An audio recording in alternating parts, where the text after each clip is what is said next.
Today I want to talk to you about a very important subject: how to work smarter, not harder. Now, it's something that I've spoken about on the channel many times before, and it's such an important thing to discuss because time is a very precious commodity. We don't have enough of it, we need to make the most of it, and so therefore in everything that we do when we're at university, we have to be making sure that whilst we get the most amount of work done, we do it in the most efficient way possible. And so in this video, I'm going to share with you 3 ways in which you can work smarter, not harder. So let's begin with tip number 1.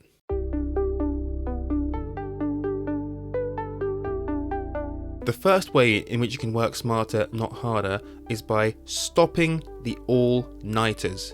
Just don't. Don't even contemplate it. Don't even think about it. Just don't. No all-nighters. All-nighters from this point onwards are banned. Why? Well, think about it, right?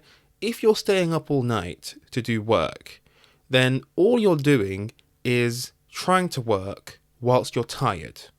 And that is not a healthy thing to do. And even if you're not particularly tired, what's keeping you awake? Coffee, right? And what does coffee contain? Caffeine. So all you're doing is just trying to keep your brain going, working really, really hard, but you're not actually helping yourself to learn. The Sleep Foundation have some great resources on this, and they talk about how pulling all-nighters can cause mood issues, memory issues, and can cause severe sleep deprivation. The big thing that you have to do when you're at university is learn how to manage your time effectively. It's a really difficult thing, I get it.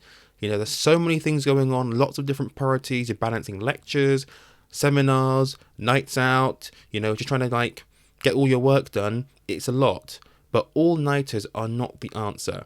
Staying up and working is not how you're going to get the best grades. You're going to get the best grades by getting a good night's sleep, 8 hours ideally, and then in the daytime by putting all of your focus on work, or for at least part of the daytime, right? You spend, most of the day doing work, and then in the evenings you can relax, right? That's what I like to do.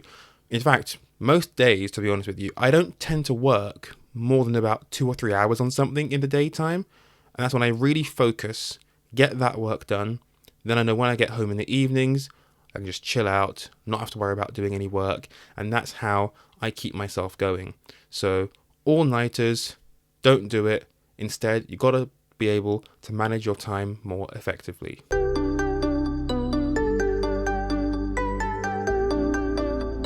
Following on from that, actually, the second way in which you can work smarter and not harder is by being very selective about what you read.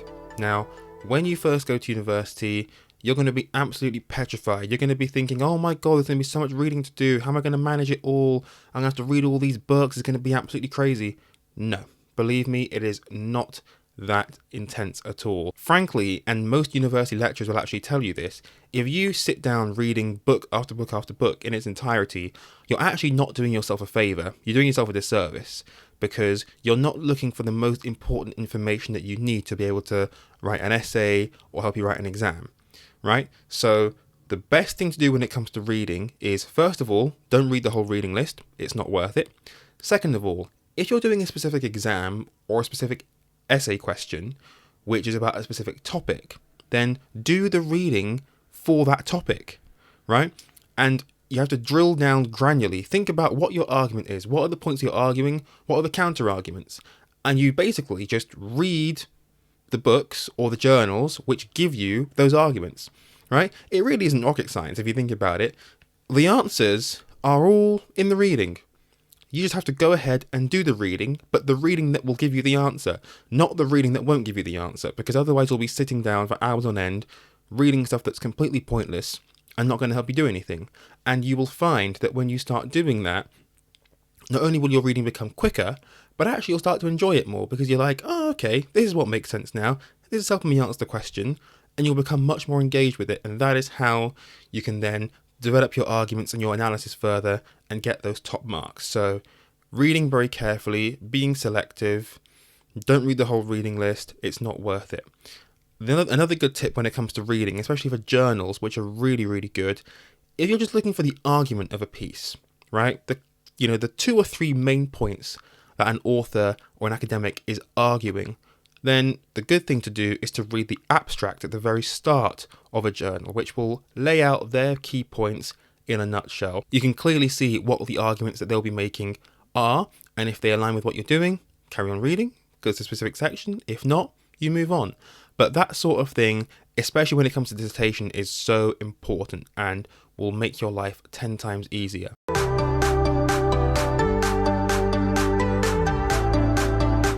This final tip is going to be quite controversial and it could rub a few lecturers up the wrong way, but I don't care because it's true. This final tip is, spoiler alert, you don't have to attend every lecture.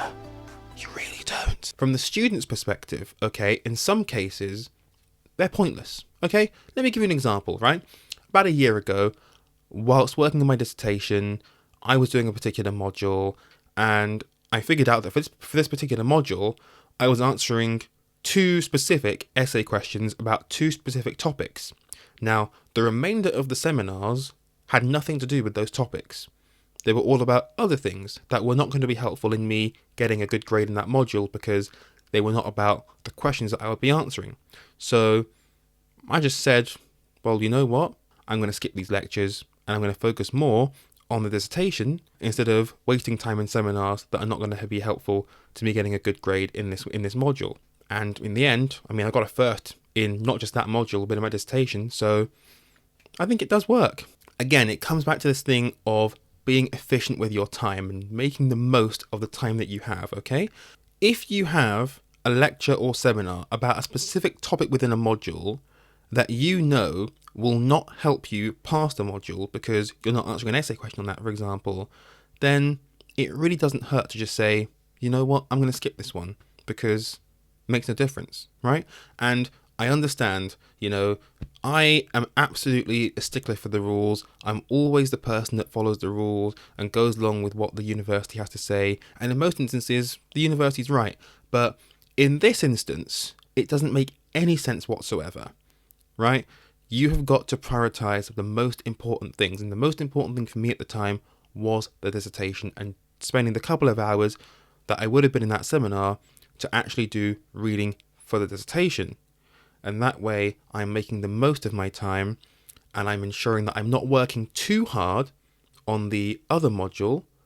I'm working harder on the one that will actually count. And that's making an efficient use of my time. And that is what's most important. So I know it's controversial. I'm going to get a lot of hate. I don't care. I got a first in my degree, first in my dissertation. So come at me. Makes no difference. I don't care. So those are my 3 techniques for working smarter, not harder at university. If you found them useful, leave a like down below, hit the subscribe button so you do not miss new videos when they drop, and let me know in the comments, what techniques do you use to work smarter, not harder at university? I'd love to hear from you. Thank you so much for watching, and I will see you next video.